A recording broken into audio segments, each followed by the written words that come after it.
nexus away from securing the 5th championship for G2 Esports after failing to pick up one last year. This is where the G2 dynasty began. Yes, it is. And this is where it may be born anew. And last time these two teams played up against each other, it was 3-1. Origen, they were not the same Origen that made it to the semifinals at Worlds, but they were still a strong team. It still had the Sven Mithy bot lane. And this is where I turn my eyes back to those legacy players. This is where I look at the likes of people like Mithy, like Nukeduck, those historic veterans, to keep their mental in check and to be the big carries to at the very least bring OG back into this series. And while we are looking at the Origen side, you know, this is not a scenario. We've seen some global best of fives where it felt like one team was just choking, one team just collapsed underneath the pressure. This Origen still looks very strong, but like you said, Trevor, it's just that gap between a strong team and what G2 is. They make you look like you are nothing. And so Origen are gonna have to pull out all of the stops if they want to contest and stand even a chance here at bringing us to game 4. Oh yeah, they certainly are. Now the bans are staying relatively similar. In game 2, we saw exactly the same thing from Origen. Now remember last week, when they played up against G2, they said, you know what, we can just do our draft again, and this time we just need to change the execution, and we'll be better. We'll do it better. And they lost game 3 faster than they lost game 2. This time round, they have kept the bans the same. The question is, will they keep the picks the same? I would expect a Rek'Sai priority pick. I do want to point out the Sona adaptation here, which is curious because G2 already shown that if you give away the Sona Taric, that they know how they want to play against it. But maybe it's a one-time thing, so that if it works because it catches you off guard, but if you know how to play against it, maybe it isn't as effective. So I like the fact that G2 showing that respect. Or maybe G2 just want to flex even harder. Maybe. Well, take a look at the round 1 picks here. Rise and Jarvan secured. If this Jarvan lands up in Wonder's hands, he is undefeated, 3 games played, 8-2-25. Big changes already in the draft, so let's see how Origen decide to continue this, because the pressure is on Origen. They have to make the big changes to cause the change in the series. And there it is. Okay, we talked about the Sona ban. One of the bans that did slip through, 100% ban record against Origen was that Draven. And now that it is open, you immediately see Patrick grab hold of it. This is a champion that he is known for, that he is feared for. So Origen, we wanted them to pull out the stops. We wanted them to find comfort picks. They have got exactly what they want in their first 3 picks of this draft. Come on, Quickshot, you got to hit us with the stats. This is your area of expertise. Draven for Origen. On Draven, 3 games played, 2 wins, 1 loss. I didn't jump into the excitedness because it's not quite as flashy as the undefeated. But do you want to know how many kills he's got? It's Tell me. 10. It's 10 kills. The man likes to play aggressive, and the fact that they have this strong Galio Draven bot lane means that they can make a lot of plays towards the bot side of the map. And this is very good for Origen. Something that Frosk and I felt very strongly coming into this series was you can't afford to have a losing 2 versus 2 against the likes of G2 because they will exploit it. And the fact that G2 lock in Tahm Kench means that this is probably the most standard draft we're going to get this series. And that's what we wanted to see. You know, Origen seem to excel when they just play standard League of Legends, when they get to control tempo. So finally, we don't have, you know, a Sona and Taric in the game, or we don't have a crazy funnel composition. This should be the best case scenario, the best leverage playing field for Origen to actually make a statement. Well, let's see what Alfari can do to turn this around. 2 games in a row, he's been bullied by Wonder. You can see Kennen already taken off the table there. If Wonder's going to be taking that Rise in the top lane, Gangplank taken away as well. There's still some options here to flex. And for Origen, they're still looking for their solo lanes. But Alfari's still going to be put in a position, pending on what this pick is from G2, where he's going to have to blind pick, or probably blind pick his matchup, because again, the flex potential from G2's champion pools. Now I'm looking at what else Origen could look to ban away. Interestingly, they banned away the LeBlanc again. This suggests that they're expecting the Rise to be up towards the top side of the map. Vladimir is a champion that we see no priority on. Oh, look, it's Nico. Oh, That's a Nico bot lane. That's a Nico bot lane. Could it go mid? I mean, it could, of course. My expectation is that when you pair it up with a Taric, it's like one of those very safe lanes where you can look to be very aggressive, and in the event of a gank, you have that safety and survivability. I'm sure everyone's been seeing attack speed Nico just absolutely dominate their games. We did try to, you know, pull some strength out of it, but it still feels like it went from incredibly oppressive to still pretty good. All right, now the response though, Aatrox and Akali. This is a very big departure and change from Origen's team composition. What do you make of it, Frost? I mean, it felt like, again, you had to blind pick. You don't exactly know where everything is sliding. The fact that we're having this discussion, is it Nico bot lane? Is it Nico mid lane? Where is this Rise going? Maybe it's Jarvan. So I feel like Origen were just kind of hedging their bets. Grab a Akali and Aatrox that can be flexed between both Nuke Duck and Alphari, and let's figure out where we want to slot our tools. So of course G2 would round out their draft with a Jace. Why wouldn't they? Why not triple flex in game 3 where you're one game away from securing the championship? It's a quadriflex. G2 are demonstrating what they have been so good at throughout the entirety of the split, which is their flex picks. And many teams said that, oh, you don't have that many flex picks left. With all the changes, with so many nerfs to things like Akali and Aurelia, your options are now more limited, you're more exposed, teams can beat you. But they come into playoffs, they come in prepared, and look, we still see them swapping around. 20 seconds is about to lock in. That's when they have to lock in those positions, and we will see the Nico in the bot lane going up against the Draven, and the Jace in the mid against Akali. I want to step back and I want to look at how these two compositions meet head to head. I understand the OG comp. I'm interested in the G2 comp, but if it's the attack speed Nico, it's just swapping out that AD. Frost, well, Vedius, what do you make of the 5v5s? So I really want to talk about G2's comp, and less about the 5v5 and more about their ability to split the map up. Notice how they're running the Tahm Kench. What we're likely going to see is Caps in one lane, Wunder in the other, and Mickey just bringing perks to these side lanes to look for picks, look for plays. Their ability to split up the map and arguably play the best style that G2 has refined is 1-3-1 and creating chaos literally everywhere. And of course, if you actually want to watch how that plays out, twitch.tv/Riot Games 2 Wunder won the fan vote by a landslide. And of course, he will be using Rise on that side lane once again. He had a phenomenal performance in game 2.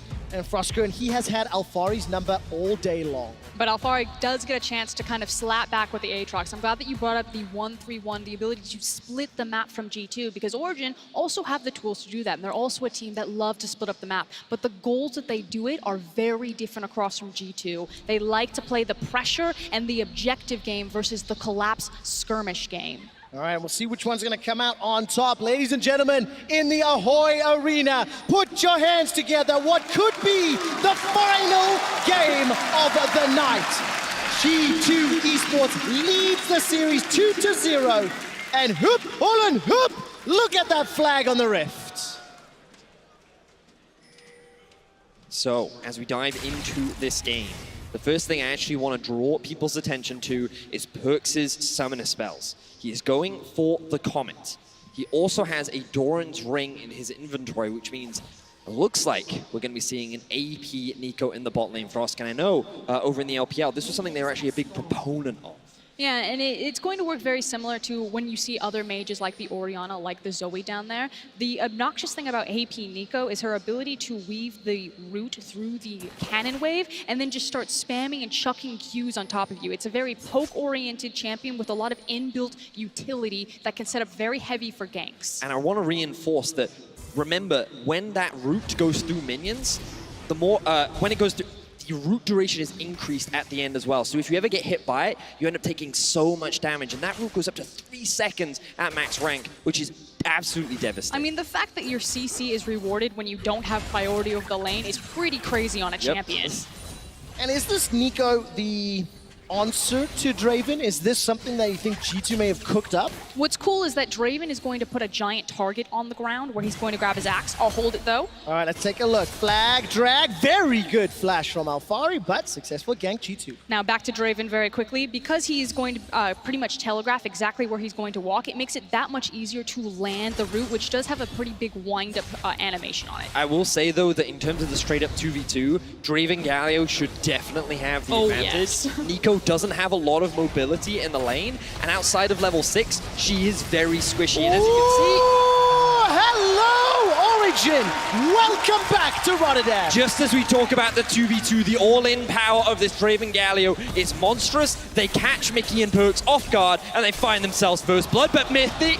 Oh, what was that? Getting caught out by that root that you just talked about. And that's just careless from Mithy. He didn't respect the fact that the minions were dying, that he was going to take the tower aggro, and just unneeded there is now Jankos possibly getting involved. Good boy, Patrick. But damn, that could have been such a massive advantage for the side of Origen, and it immediately gets thrown away as Perks finds the counterplay. Ends up being a 1-for-1 down towards the bot side of the map, and already a lot of action in this game 3. All right, small advantage here, obviously, on the side of OG. We need to see what Patrick can do with that teleport Draven. Alphari is continuously being pushed in.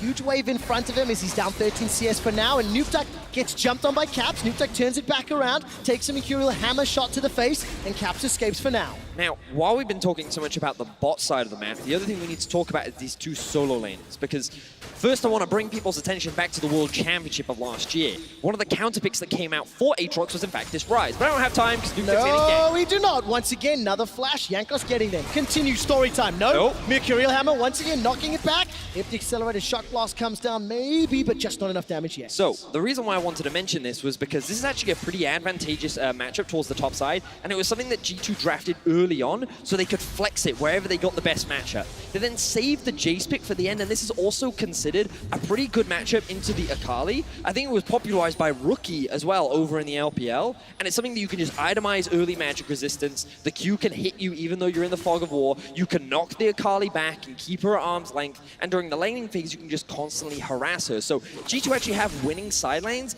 and they have Jankos on this Jarvan just constantly ganking in the early game. And it's a really unfortunate wave positioning as well for Nukeduck, which is why he's forced to pull Cold over here. They need to get this wave under the tower and reset him, because Caps is just going to continue to abuse this matchup like this. It's finally starting to push back in his favor. We just saw a glimpse of Cold showing his face. The game has been played all around him. He's yet to find an opportunity. Jankos just sniffing up behind him. Thank you for the vision toggle. Observers. Cold will be looking to make the first move here on Wunder. Wunder's still got flash available. Teleport already being channeled. The knockup from the Unburrow will not find a target. Here comes Cap to the skies. Puts the hammer down. Alphari gets a chilling smite from Jankos. Cold shock blasted in the bottom. He's trying to escape now. That's a flash forward from Cap. 1-2 kills to G2. And it's the confidence of G2 to recognize when they can split apart. You know, they didn't overcommit one way and let both kills get away or just take one. They managed to kill both people because they recognize, Jankos, you got that? Perfect, we've got this guy. What do you do against this G2 squad? They're running the triple teleport. Whenever you think that you can make a play in your favor, immediately there to answer like, I really want to reinforce. Cold is doing what he can. He is looking for these early game plays, but G2, they always seem to have an answer to every play that you try to make. I think the unfortunate thing is that Cold is put on defensive duty. Not only did he need to babysit Nukeduck on the Akali for the wave to come back in favor for him so he could farm safely, but he also needed to babysit Alphari because he was that far forward without the flash. So unfortunately, it's disrupting a lot of what Cold wants to do, his own game plan, to keep his laners safe. And unfortunately for Alphari, he has not had a great series. Game 1, he got outclassed by Wunder. Game 2, he was hard camped. In Game 3, he's already been ganked. He's now had been counter-ganked and has fallen even further behind. And now we see a matchup between the two mid lanes. Oh man, look at the damage. All right, Nukeduck decides to go back in. Caps may find an opportunity, but there's a gigantic minion wave in front. Cold may have to body block here if any of those shock blasts come down. And you can see how devastating this matchup is. As soon as Akali goes into the Shroud, you can pop your W with the Jace and basically just try to run her out. And then anytime she leaps forward aggressively on you, you just use the E to reset and then tag her with auto attacks at a distance. Catch a glimpse of Perks and Mickey down the bottom lane as Caps once again is jumping onto Nukeduck. It's a small CS advantage. He's got himself that Hex Drinker as Alphari gets caught out by the overload. G2 Esports 1,000 gold up at 6 minutes. 3 kills to 1. And it just feels like everything they touch turns to gold. Yeah. Quite literally, because every time they touch the enemy team, it seems like they always get converted into gold, as Wunder now looking for a play onto Alphari. All right, Wunder's going to be able to sidestep out. Jankos and Alphari going to look for the double tap, and Wunder just so beautifully done. That was really unfortunate for Alphari. He wanted to try and get the flash into Q to get the execute onto Wunder, but he got interrupted and put into his ultimate, which cancelled the animation, meaning he was then locked in his rebirth animation, making an easy kill for the side of G2 Esports once again. Alphari, he really has been the focus for the side of G2 to try and shut down in this series. Yeah, really difficult series for Alphari, but for OG as a whole, they had to step up. Game 1 was so close for so long. And a couple of decisions, a couple of moves from Perks ended up sealing the deal. Obviously, the funnel in Game 2 was one of the most impressive outplays as a team, both from a strategic and an individual approach. And right now, G2 have got an early advantage in Game 3. And it's kind of the fact that we're playing as close to standard League of Legends as we could get over the course of kind of both best of fives this weekend. But even then, it's not enough. We're like, okay, this is finally Origen's time to strike. The level is neutral. They know exactly how they want to attack the map. Maybe they can get to their win conditions, but it doesn't matter. G2 beat them with the funnel. They beat them with the Sonateric, and now they're just beating them with standard League of Legends. Yep, and this Perks, Nico AP down bottom. A lot of damage there onto Patrick. And look at this exchange as the standard side comes out. Perks and Mickey decide to back away for now. Waiting to see if that Pop Blossom is needed. It is not for the time being. And Cold is now making his way down south. Just a quick stop off at the Brambleback. And it feels like an all-in is always on the cards for G2. But it's not going to happen just yet. Looks like right now Cold looking for something, but he will get spotted out by a ward. Origen doing a good job of controlling the river. But I don't know if it's enough as we see an all-in in the box. All right, there we go. Pop Blossom was used. Mickey is very, very low. Mithy throws up the Winds of War. Now the spinning axes are there. Take a look at the mid lane. Yankos goes down. Finally, OG get another one back. But Caps has got the red buff, and he's got a lot of damage to play with. Not going to be a follow-up chase from Nukeduck, who just has those long swords and the Amp Tome. With the pressure, with the Draven Galio down by Patrick, he's now looking for the kill. That's a flash forward. Two-man taunt. Justice punch to the face. Mithy kills Mickey. Perks runs for his life. He manages to get one. And spinning action just about do the kill. Step forward. That's one. Not enough. Look at the Pop Blossom. The roots. Not going to be the kill. Patrick has got the Vamp. You got to run, Patrick. He's staying alive for now. No flash available. Going to just get the clone. Caps, shock blast, not going to be enough. And it's Perks that's on the killing spree. That fancy footwork. Beautiful stuff there from Perks.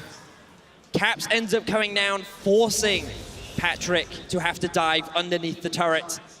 But let's have a look back at how this play in mid lane happened. So it ends up being a 2v2 between mid and junglers. Now remember, Rek'Sai and Akali very strong in the 2 versus 2, and their focus was just to execute Caps, but they turned their attention onto Jankos because he looked like he was going to kill Cold. The problem is that then bounces Cold into Caps, allowing him to grab that red buff. So while this may look like a pretty even 1-for-1 trade, the Jace getting the red buff just makes this matchup that much harder and gives him so much more pressure in the 1 versus 1. And it's also the fact that Nukeduck wasn't the hiccup of that kill that in fact went to the Rek'Sai. So not only did he lose the red buff, but that's also Caps with extra gold, walking him down. I was waiting to see if Mickey could have got that Devour down. Wasn't able to do so, and Cold, it's so tough. I'm looking at him trying to position around this bottom lane. Like I said a moment or two ago, the game is being played around him. He simply hasn't had an opportunity to get involved until now. Mickey goes in with the Abyssal Voice. Patrick is already chunked down very, very low. Whirling Death will fly out and come back, and way too late. Now Nukeduck jumping in the back. Pop Blossom from Perks. AP Nico does so much damage. Nukeduck unable to kill Mickey, but Cold goes down. Caps puts the hammer down. Cataclysm from Yankos picks up another. Perks picks up a third. G2 Esports are destroying Origen. And it's divide and conquer from G2 in all of these team fights. Again, the fact that they their target selection is so strong that they split the team fight and they managed to kill everyone, not a single survivor on Origen's side. Absolute obliteration in the early game, but now Afari may be able to get something back. Never mind, another teleport. Wonder is just too good. He sidesteps everything, finishes the round warp, and I'm half expecting Caps to get the kill. Not going to find it just yet. The G2 are just they're in another league, and they are simply destroying Origen. This replay brought to you by Alienware. So the collapse comes in with the Mickey's ultimate, and you think, okay, this is actually fine for Origen because they have the TP coming in, but Patrick dies so quickly, and then the fight gets split up. So notice how Nico can just keep Nukeduck locked up even though he's stuck in his shroud. A great stopwatch from Mickey means that they're able to get the 2v1 against Nukeduck. Meanwhile, a 2v2 is happening underneath the tower that Captain Jankos is just ripping through, and they end up walking away with 4 kills for 0. And then a second later, Caps is teleporting up into the top lane, and it's a 2v1 for Alfari. There is no room for Origen to breathe. No, there absolutely is not. And while G2 are not killing Origen members yet, I'm gonna take a quick opportunity to remind everybody of just how many titles Perkz has managed to accrue over the course of his career. 4 times winner of Europe. If he wins today, which is looking very likely, he will equal Soaz and Yellowstar, the most winningest players in Europe. More important than that, to me, is the fact that Jankos, Wonder, and Mickey will be picking up their first titles. Yeah, they certainly will. A lot of members, ooh, a lot of members on the side of G2 yet to win their first title. But how can you say they don't deserve it with the performances that every G2 player has demonstrated today? Yeah, I mean, Nukeduck is now going to get caught up by 2 members. He's trying to look for Caps, but I don't even think he's going to be able to find him. Still has to get through a Hex Drinker. Wonder is going to run him down. There's more action in the bot lane. It's already over, Vedius. Ladies and gentlemen, fans of G2 in the Ahoy Arena, are you not entertained? There was huge cheers for G2 Esports earlier today. You can see why. When they first won a title in 2016, they were the new kids on the block. They were the newcomers to Europe.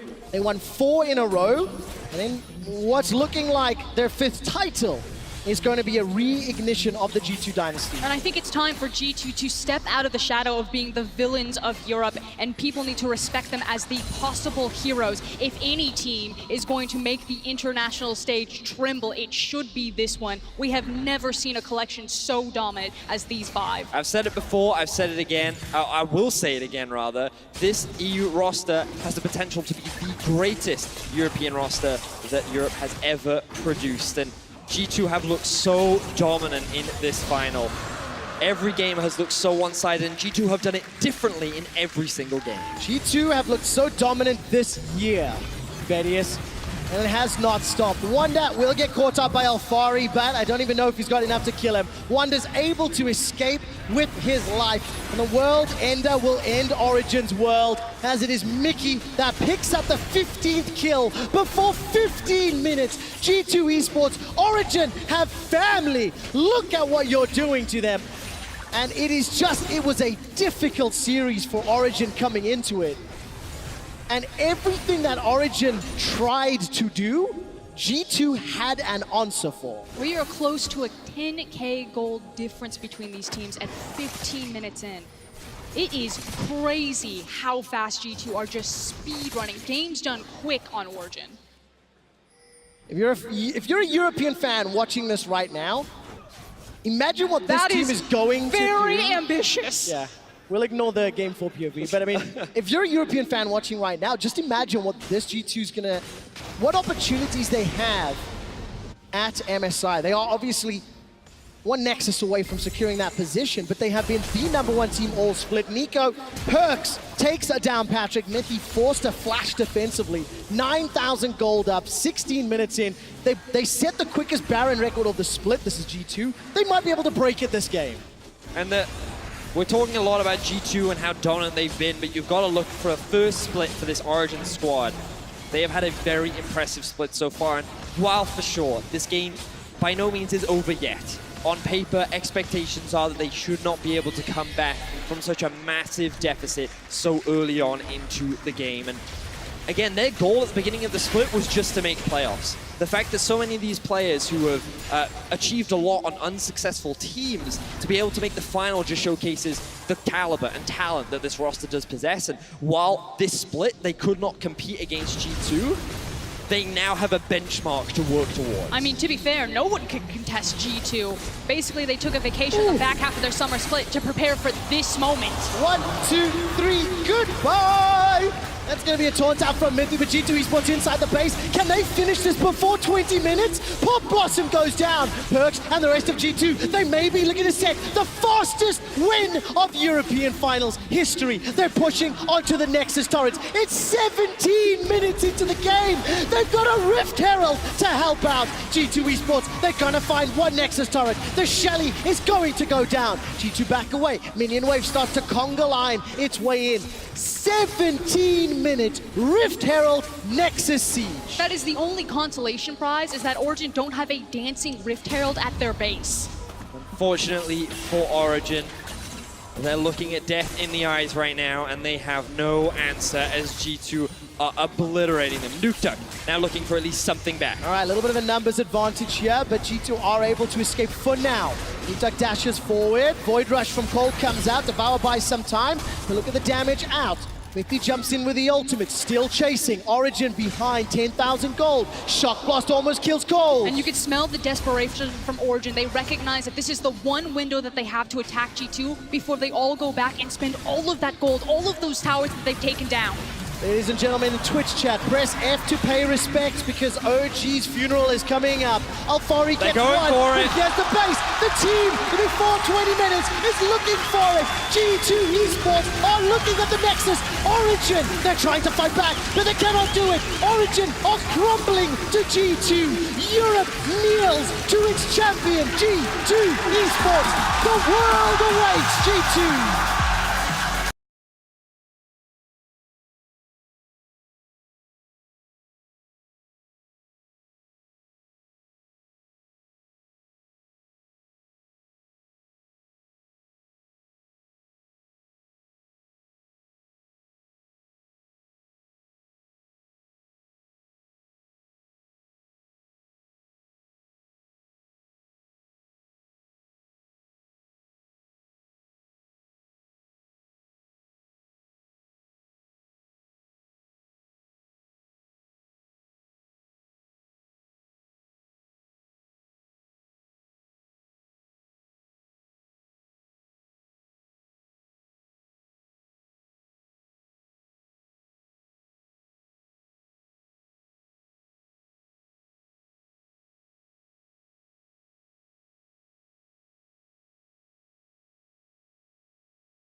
Different expectations, the rebrand, the LEC from the EU LCS, and now what is left is to see if this European squad can make the world kneel in the same way that Europe has.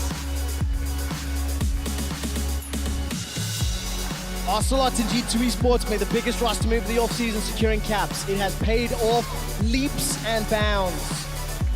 Let's turn our attention to commiserations. Origen on screen right now. You have to feel for them, but this was a stylistic mismatch. This weekend was defined by rock, paper, scissors. Yesterday, scissors beat paper, OG beating Fnatic. Today, rock smashed scissors, and G2 take them down 3-0. And like you said, Origen do need to feel good about this split. They didn't expect to find themselves in the finals. This is a brand new squad assembled here today. They were consistent, second place to get them 2 chances through our playoff bracket. The fact that they made it to the finals, they didn't manage to find a game.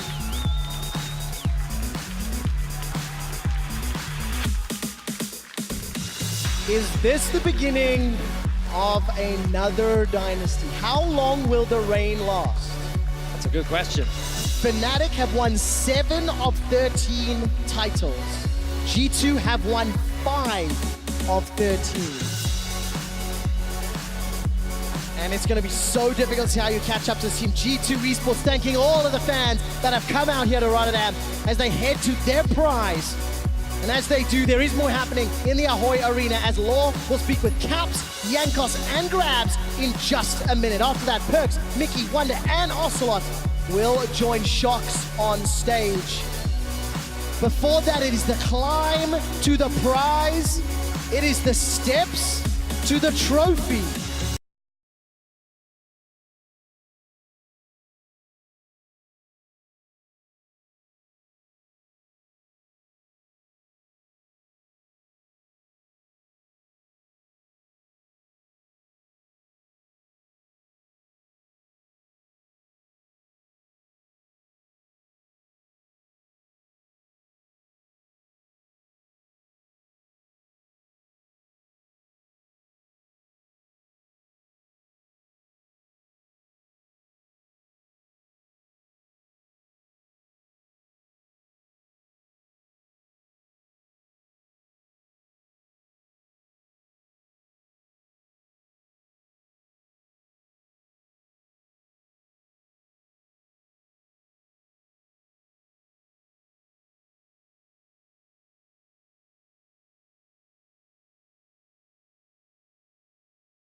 maintain as well. And he was not carried to this moment. Jankos had one of the best performances of his career this split, and showcasing just the depth and versatility of what he's able to do as a jungler, playing Morgana today.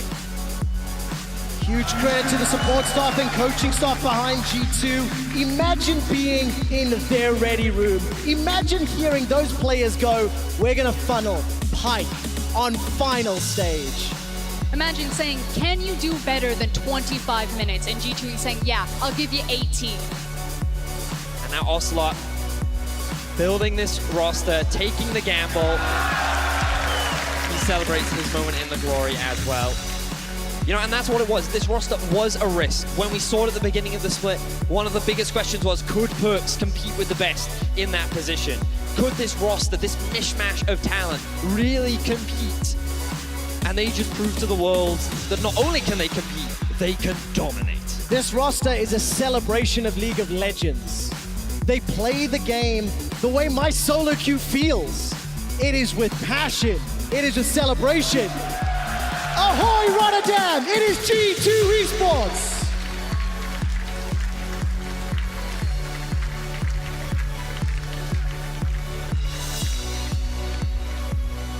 Spare a thought for every other LEC team that is bowing down to G2. It has been happening all split long. And G2 will now go onto an even bigger stage to look for more competition. Because Europe could not provide an answer. Last year, Europe, they made it to the finals of the World Championship. G2, along with Fnatic, made it to the semifinals.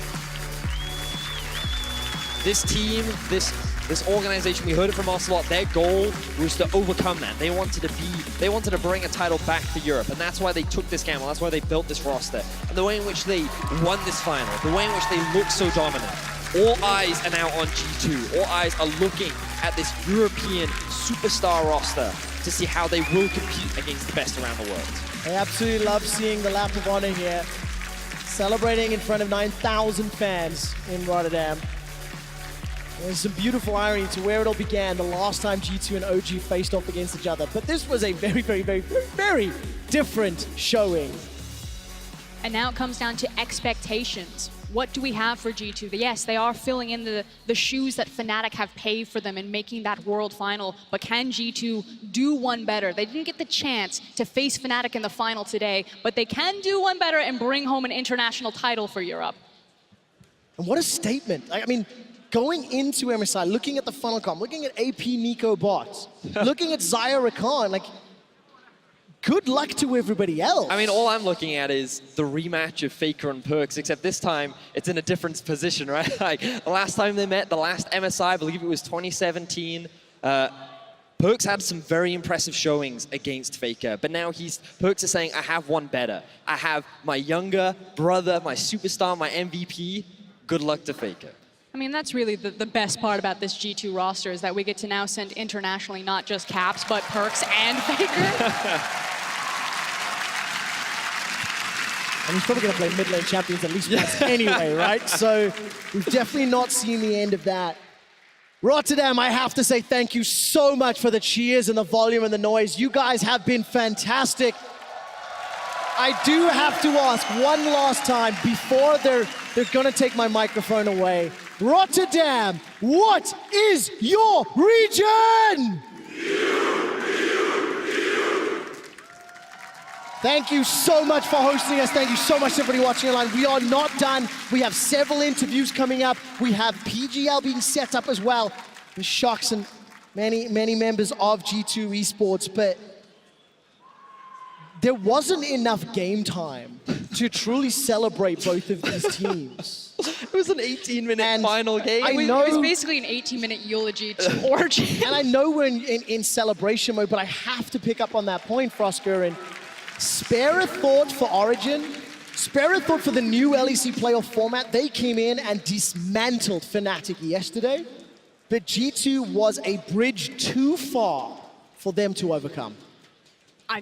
I don't know, we were looking at the speed of that game and it just turned to that moment where I look at Vegas, I look at you, I'm like, I guess we're just complimenting G2 today. I guess this is just the highlight reel. G2 doing their lap of honor around this fantastic crowd in the Ahoy Arena. The smiles on their faces. And also, Perkz now starting to build his goal. He wants to be one of the greatest players in in League of Legends history. And he's won titles in the mid lane. He's now won his first titles as an AD carry. And now he looks on to bigger and brighter things. This man, he has goals, and he is well on his way to achieving.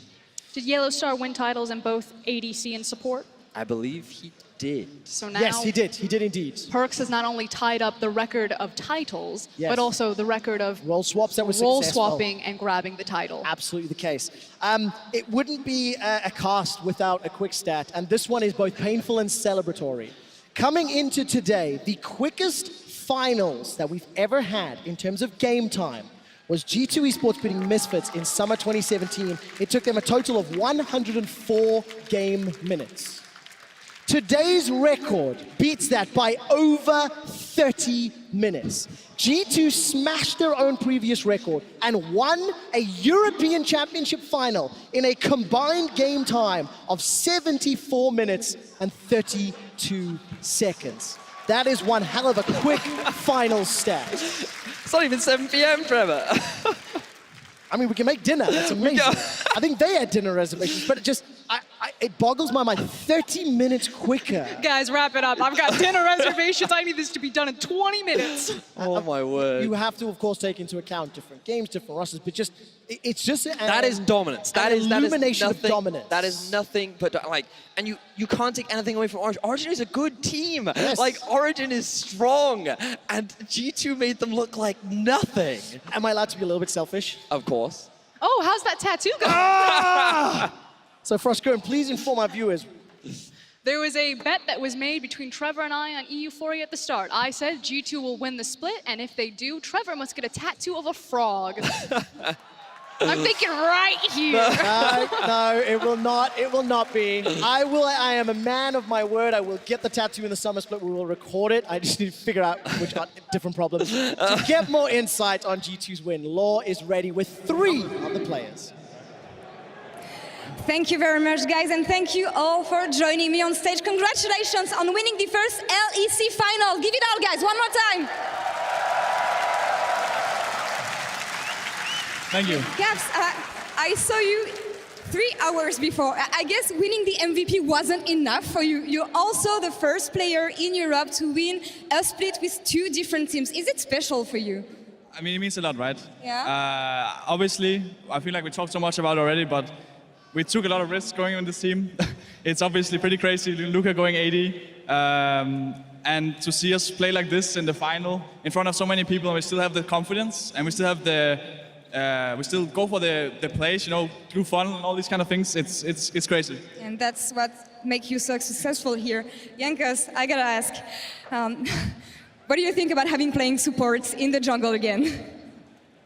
What do you think about having to play supports in the jungle again? Nice memories, I guess. Honestly, I mean, my team is really good, right? So I just picked Morgana, wave cleared bot lane, and it was really boring, but we won, so I'm happy.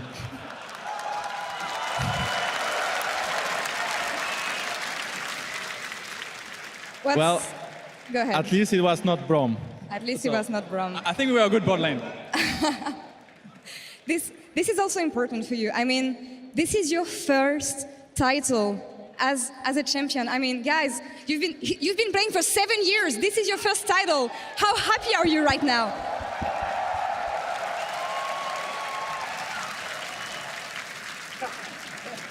I think I was really calm in game by the end of game 3 because I knew that we will win. So right now I'm actually done. I'm not very emotional. I'm just very happy that we won, I guess.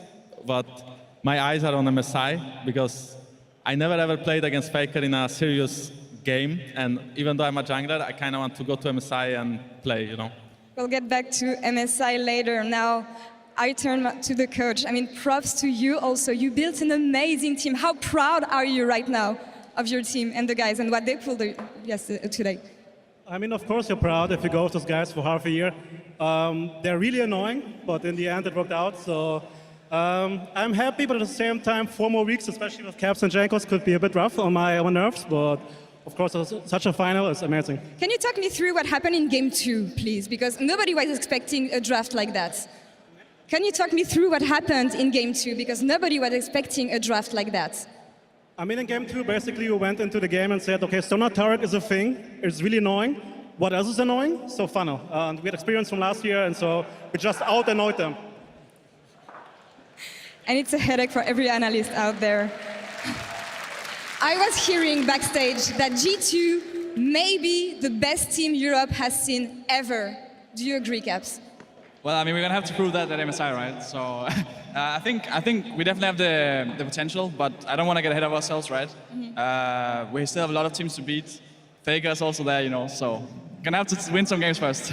Yeah, you'll be playing against the likes of Team Liquid, T1 you mentioned.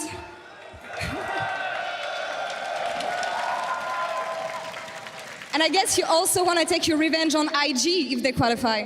Yeah, so I'm a bit mixed, right? Because I kind of want IG to win, but then again, then my dream doesn't go through, so I'm a bit split, honestly, in the JG-IG series. Jankos, what are your thoughts on the teams that already qualified to MSI? I mean, like I mentioned before, I can't wait to play SKT. Except for that, either it's IG or JG, which are 2 very good teams as well. So I mean, we'll just practice. We'll go for Korean bootcamp and we'll just try to do our best. There's also NA. Oh, well, I guess that's Whoopsie. That's kind of irrelevant, I guess. Like, you heard it first here. No vacation before MSI this time, please. So what are you guys going to do? Prepare in Korea? Yeah, the plan is to go for Korea for 2 weeks, I believe, and from there we go to Vietnam. And hopefully we can learn a lot, because of course every team there will be really good. And we still have things to work on, so we're really happy going there. Well, I wish you good luck on that, and I'm really looking forward to see you in MSI. Guys, one more time for G2 Esports!